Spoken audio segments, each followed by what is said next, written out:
Welcome back to the Content Creator Weekly Show. I'm Frédéric Bruno and I'm here with Cyril Coste. How are you today, Cyril? I'm very well, Frederic. How are you doing today? I'm fine, thanks. Okay, so today we have a little, we've made some few changes in the agenda, excuse me, and we are going to start with a CEO, an interview of you as a CEO of Foxiners. And I thought it would be great, to have your insights about 2023 for content creators and how is that different from 2022 and what content creators could do for the rest of the year. So I think that's going to be very interesting to get your views on that. This is a lot of pressure, but that's not all. As a content creator, ChatGPT could be one of your best friends. Maybe you use it to produce a lot of content. So that's why we will introduce you a new tool that analyze your ChatGPT content to see how it sounds. Yes, it's a tool I think that has been there since December, 0gpt.com.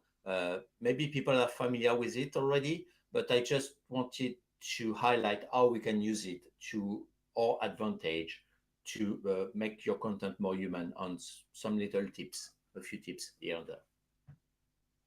And finally, we will also presenting the ChatGPT prompt of the week. So sit back, relax as we explore these fascinating topics in today's episode of the Content Creator Weekly Show. Let's go. So, Frederic, yeah, I wanted really to have this discussion with you about the state of the content creators market and really what has been, in your view, as you are in contact, in a daily contact with content creators and brands, what have been the biggest changes in 2023 versus 2022? It's a huge question. I think the most obvious change, the one that everybody speak about, is ChatGPT AI producing content revolution. And I think people don't understand how it will completely transform, change the industry. Because at the beginning, brands works with content creators to produce the content because they are amazing experts to produce content. They are very, very good. And a lot of people want to work with them because of that.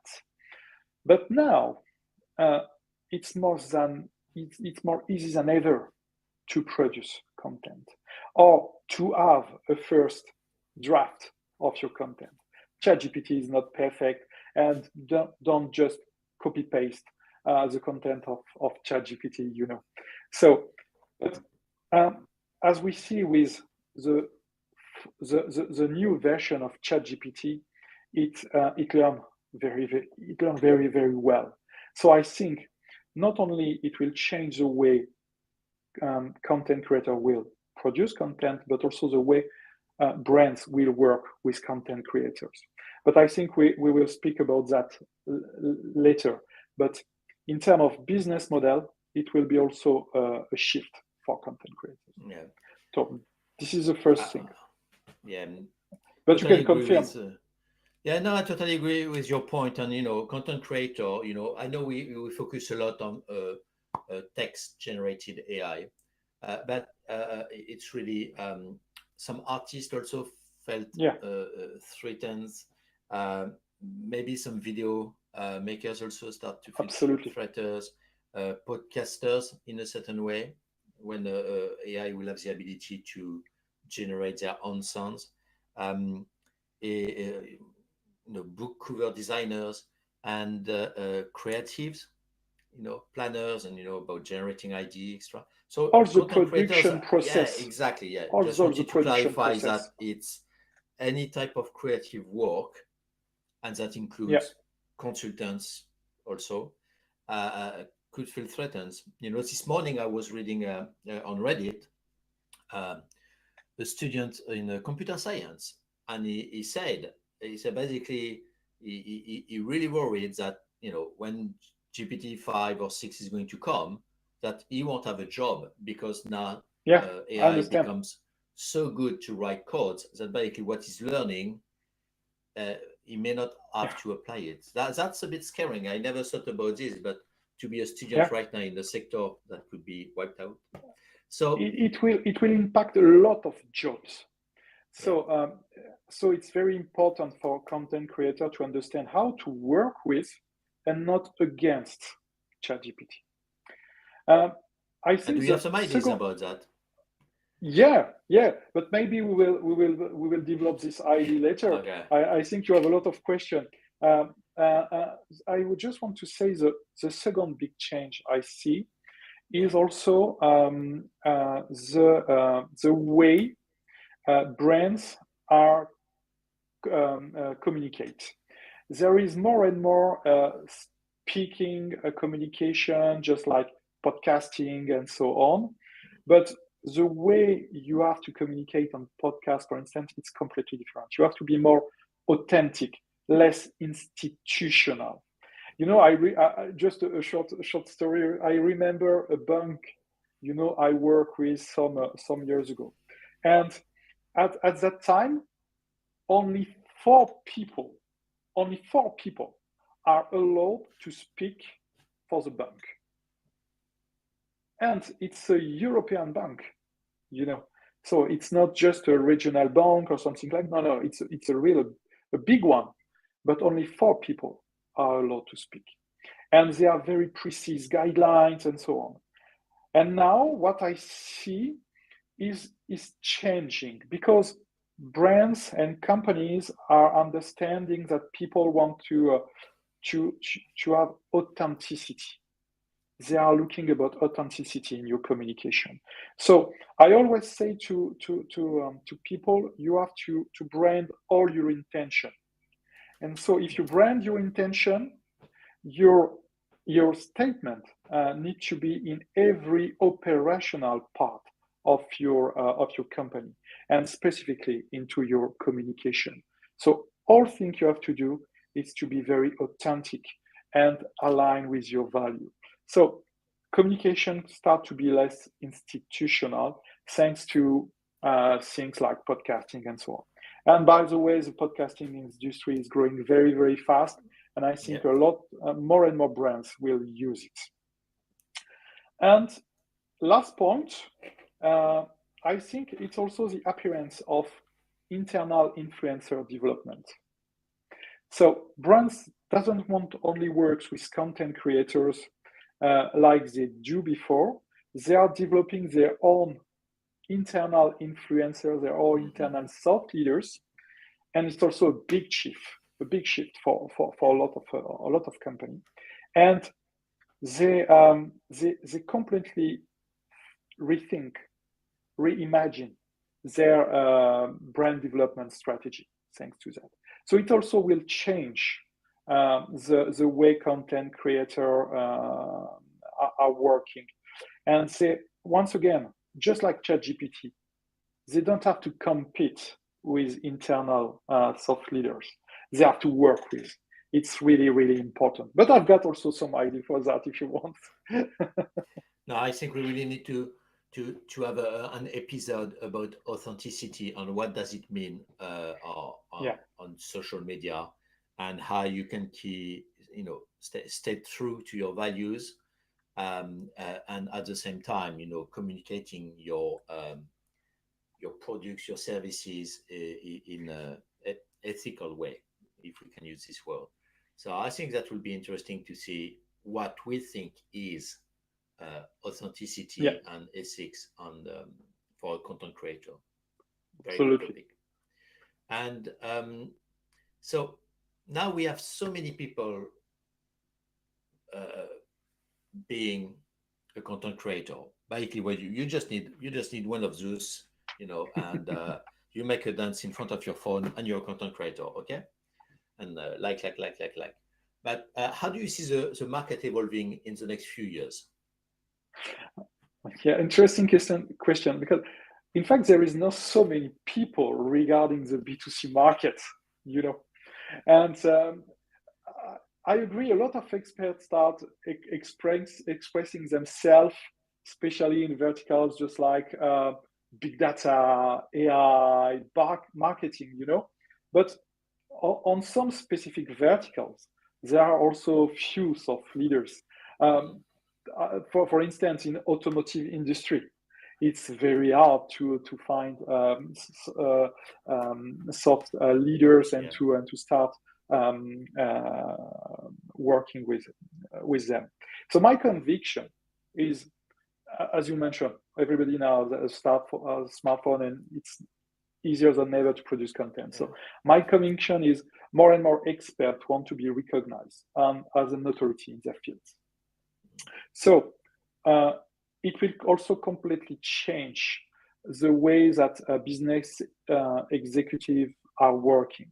Now they need to be prepared to that change and gain new communication skills.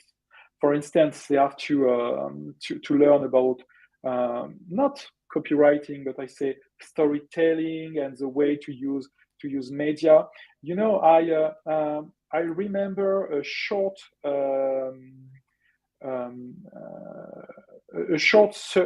survey and about business executive soft leadership. And in this survey, they explain that let me just be sure about the number. 65% of people say they trust a person more than a brand, and 84 people of consumers say they are more likely to buy from a company whose CEO has a strong social media presence. So business executive has to integrate it into their job, and now they have to produce content and to be to represent their brand and to be very clear on that and to speak. So this is a great evolution, but not only for business executive, also for business schools or engineering school or university. They have to completely reimagine the way they develop young guys and skills, at the end, because now you have to learn storytelling, you have to learn copywriting, you have to learn social media very, very soon to be sure you are able to create value for that. And especially if your company is targeting Z generation people or millennials and so on, this fact is really, really important. Okay, so I have two key takeaways from what you just said. First one is for executives to move from media training to social media training. And the second one is moving from expertise, sharing expertise, to thought leadership. I think that's very good point of view. And it's also what I've witnessed. I say more and more brands try to develop their own C-suites and executive social media skills, develop their own voice, either using ghostwriter extra, but making them personal, so to establish this connection with the audience. Let's see a little bit the C-suite. And why do you, in your experience, what set apart successful content creators from less successful content creators? What makes them successful? Is there a recipe to success here? I think there is no recipe, but yes, I think there is three things that make the best content creators. The first one, they are very clear about their dragon.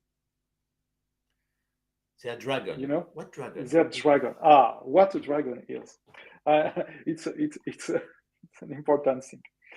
When you are a brand, and as a content creator, you are a brand, you have to fight a dragon.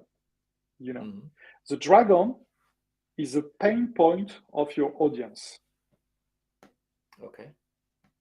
So, and all you will produce It's to help people to fight this dragon, you know.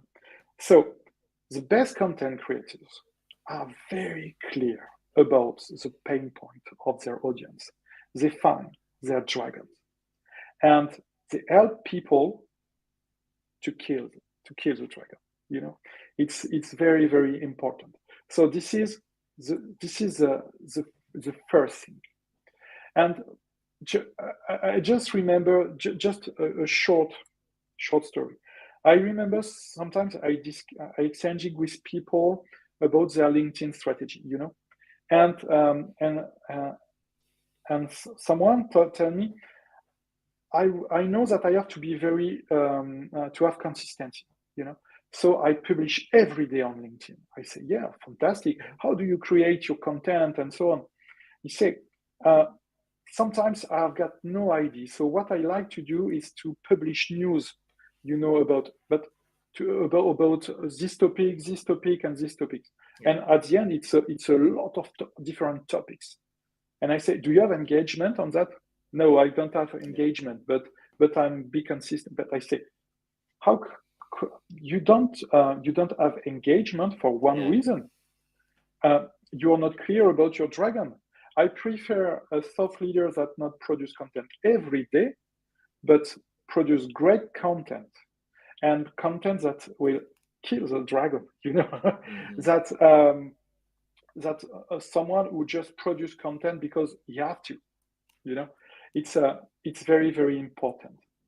I think the second thing that made soft leaders, some soft leaders, great and better than others is about storytelling. I like this quote of Leonardo da Vinci: "Tears come from the heart, not from the brain." So if you want to engage with your community, you have to find a way to create your own story. And if you just want to have an example of what a great storytelling book is, you can read The Odyssey from Homer.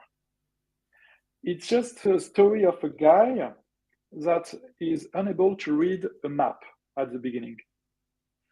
And it's a crazy story at the end, and everybody knows that book. So once you have your dragon, you have to create your storytelling and how you help people. You know, it's very, very important.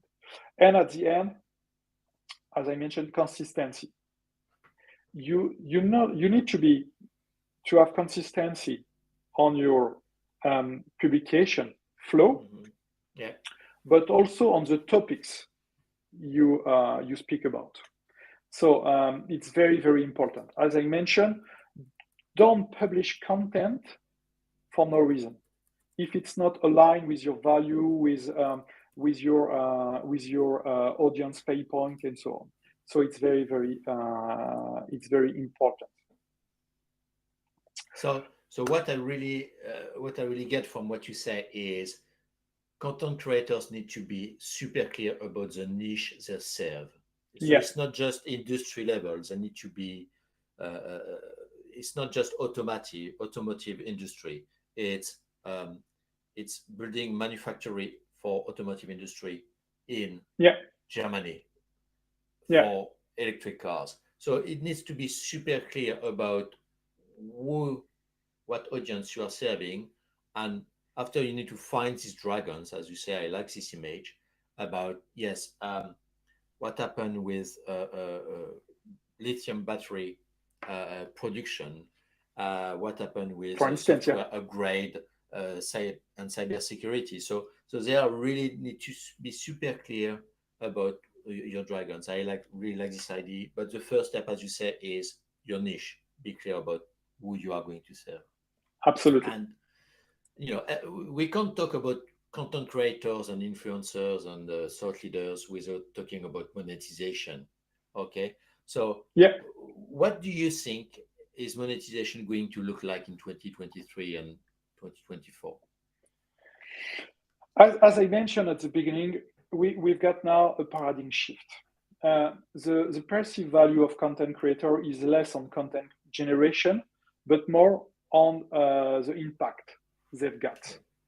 So amplification need to be a key element of content creator business model. So I think content creator have to rethink their business model and say, okay, how I can write with internal soft leaders. The most important, the more valuable asset I've got is the audience I develop over the years, not my ability to produce the content. So how can I monetize this audience? And to do that, you have to be very clear about your audience analysis, your audience statistics, because the problem is,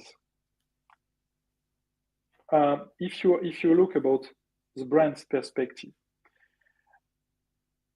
when they make amplification through advertising, they've got at the beginning a lot of statistics to decide the kind of budget they are able to put on the table.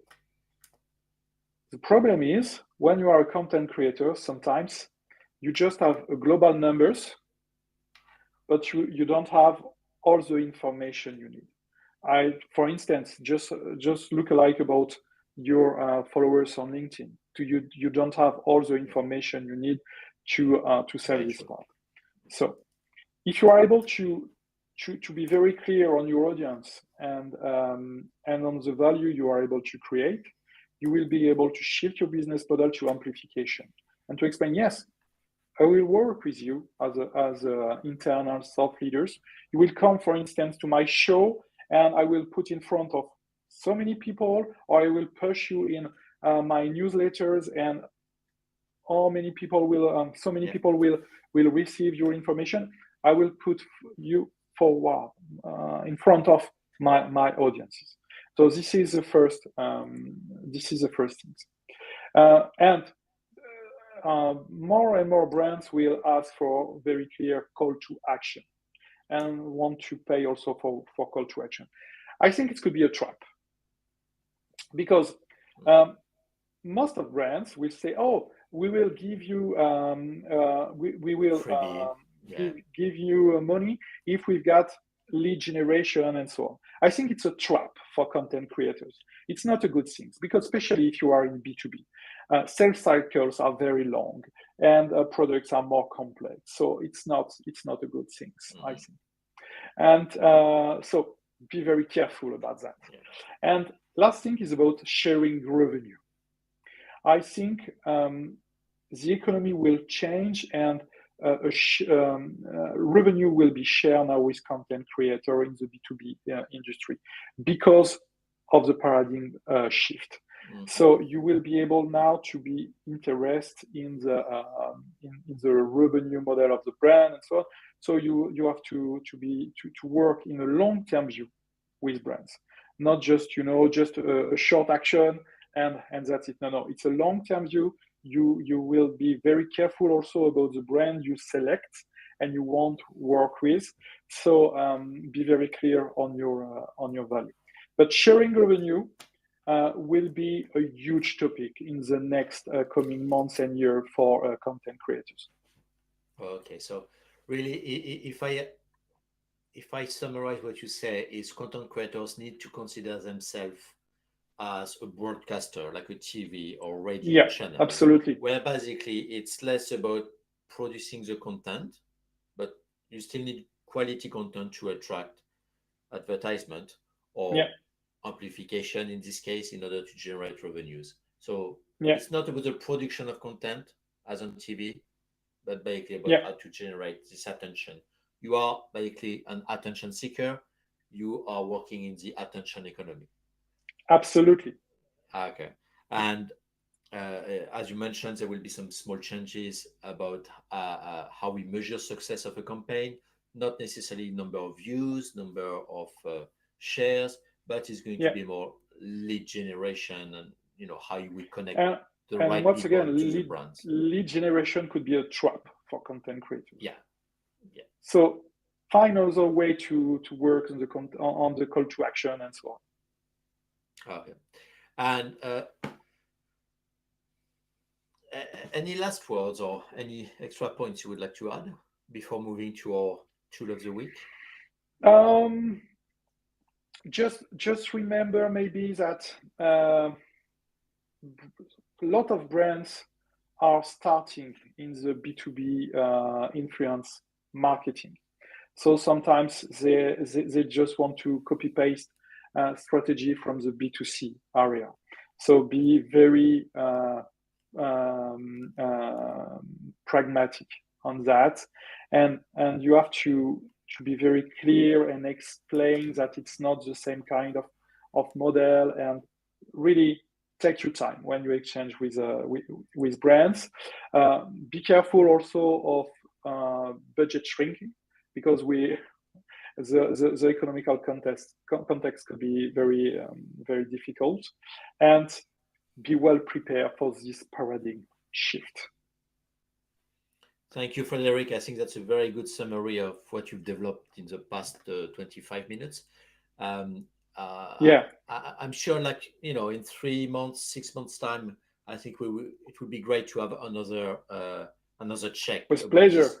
With Yeah, pleasure. I think that's very valuable to understand uh, But from yeah, where you are. You are in a unique position to see the market on all sides of the market, so to get your insight on that. yeah. But Cyril, I speak a lot during the first part of this content creator weekly show. So now you have to work and to I speak know. about a new tool, a tool Okay. for testing ChatGPT content. You just tease this tool at the Uh, beginning of the show. Could you give us more details? yes. So, do you want to share your screen? Uh, Yeah, with yeah. Okay. pleasure. Let me share So my screen. so there's been a lot, of course, a lot of discussion about plagiarism and what is the impact for education, for example, and for copywriters, etc. And when you create a content, so let's go. Well, so this is a content that I generated with ChatGPT using just a simple prompt. Write a 200-word paragraph about the importance of content creators in the digital economy. And you can see I have maybe you can zoom a little bit, Frederic, on. I can try. I can try. Let me So we let have a me chance to do. read. And so you can see, guys, I just copy and paste in zerogpt.com, and this is our outcome. So in the digital economy, content creators have emerged as key drivers of value and growth, serving as catalyst for innovation, connection, and engagement in the virtual landscape. So let's try to see. Yeah. Oh, so you did the detection. So just, Yeah, and basically it's just changed to so zero GPT assumes that about 72% of the text has been AI generated, yeah, uh, which basically is an understatement because it's 100% which has been AI generated. So uh, just to show how we can work, firstly, try to make shorter sentences. The shorter sentences are kind of more human, and there are some structures such as uh, grammatically, for example, serving as something, or you will see a lot of can. ChatGPT love to can make something, can do something. It just removes the what you can. mean, Cyril, is ChatGPT use some kind of patterns to create the content. So it, Exactly. because it's ChatGPT, all the same patterns. Tools like Zero GPT is able to identify it as a text created by ChatGPT. I'm correct? absolutely. I say ChatGPT is an AI tool. An AI tool is a prediction. So basically, to create this sentence, it just makes a prediction about what is the next word based on the huge data that he has digested to build the model. So basically, because it's a prediction, as you say, you use the word pattern. It's technically not right, but this is the idea. We will retrieve more or less the same sentence structure. So that's why AI generative content detector are able to work, is it detects the structure. So for example, in our case, I decided to rewrite just the first sentence and just rewrite it that Okay. content creators, uh, you have it, yeah. Content Yeah. creators are key drivers of value and growth in the digital economy. Full stop. They catalyze Okay. innovation, connection, and engagement in the virtual landscape. So exactly the same meaning about what I said before. I just change and like boom, Whoa. It's 26% huge. less. Yeah. Crazy. Just So the first, you just changed the first sentence. I just chose the first Wow. sentence, and usually it's not that. Usually, I just rewrite this part to make it non-AI detected. But I just wanted to give you an idea about, make shorter sentences, change the tense of the verbs.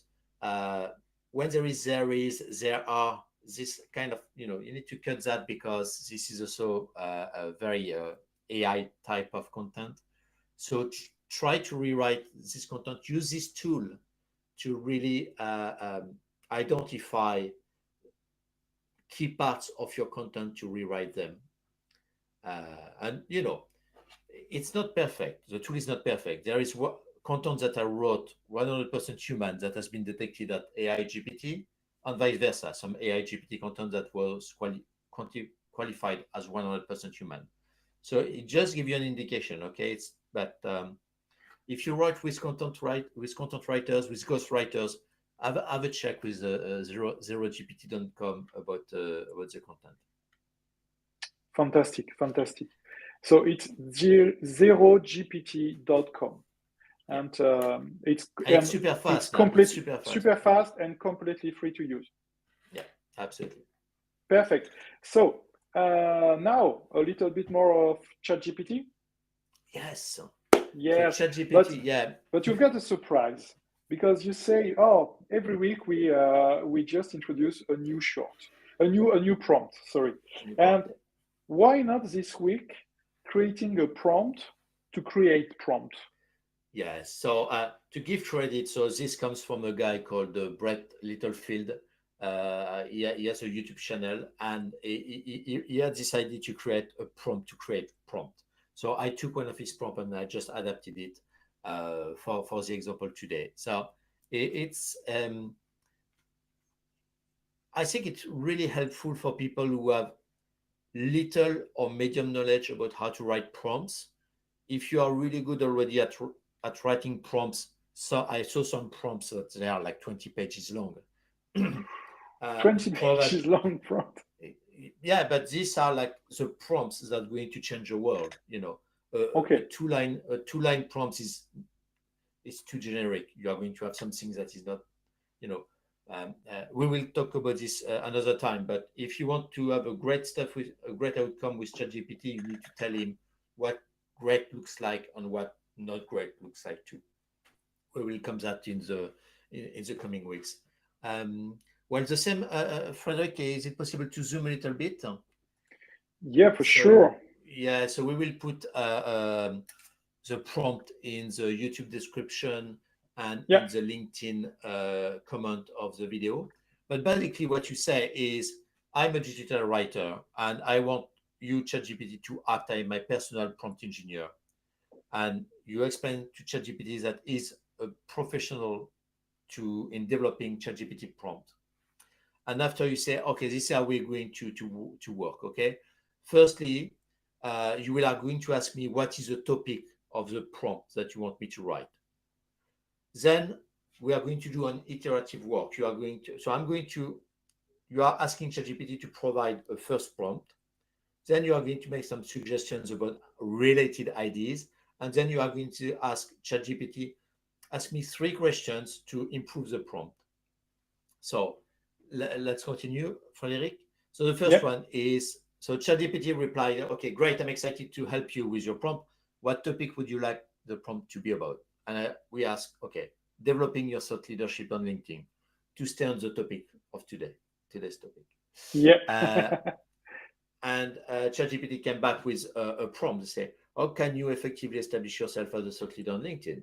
Okay, that's very baseline. So let's see what we can do. And ChatGPT is going to ask you 3 questions. Okay, who is your target audience?